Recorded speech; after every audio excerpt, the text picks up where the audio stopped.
আমি মনে করি যে আমাদের জীবনের প্রত্যেকে জীবন ব্যস্ত এবং অনেক কিছুই হয়তো সেখানে আমাদের প্রত্যেকেই ব্যস্ততার মধ্যে থাকি, কিন্তু কিছু কিছু জিনিস আছে যেগুলো ব্যস্ততার বাইরে গিয়ে, যেগুলো আমাদের আশেপাশটাকে আরো যদি আমরা ভালো করতে পারি এবং আরো কিছু মানুষের জন্য যদি ভাবতে পারি, সেরকম কিছু কাজের মধ্যে যখন আমি নিয়োজিত করি নিজেকে, তখন it gives me lot of pleasure, pride and happiness.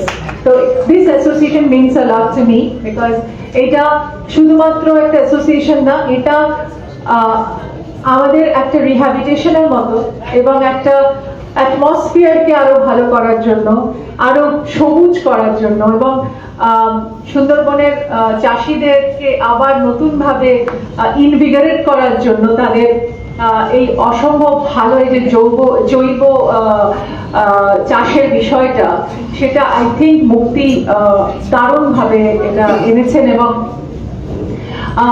মুক্তি রান ফর সেফ ফুড 2026 এই ম্যারাথন আমাদের কাছে একটা দারুণ অভাবনীয় ব্যাপার। আজকে যেটা উনি বললেন যে অবভিয়াসলি এতগুলো কত 70 রানার গ্রুপ এটার মধ্যে অ্যাসোসিয়েটেড হয়েছে, so it's a very very big thing. তো এই পুরো আয়োজনের জন্য ওনাদের একটা হাততালি আমি আশা করবো এবং I think it's a very proud moment for us. তো দু একটা কথা একটু বলি, যেটা আমি মনে করি যে কিছু ডেটা আছে যেখানে আমার কাছে লেখা আছে, সেটা আমি আপনাদের সঙ্গে শেয়ার করতে চাই।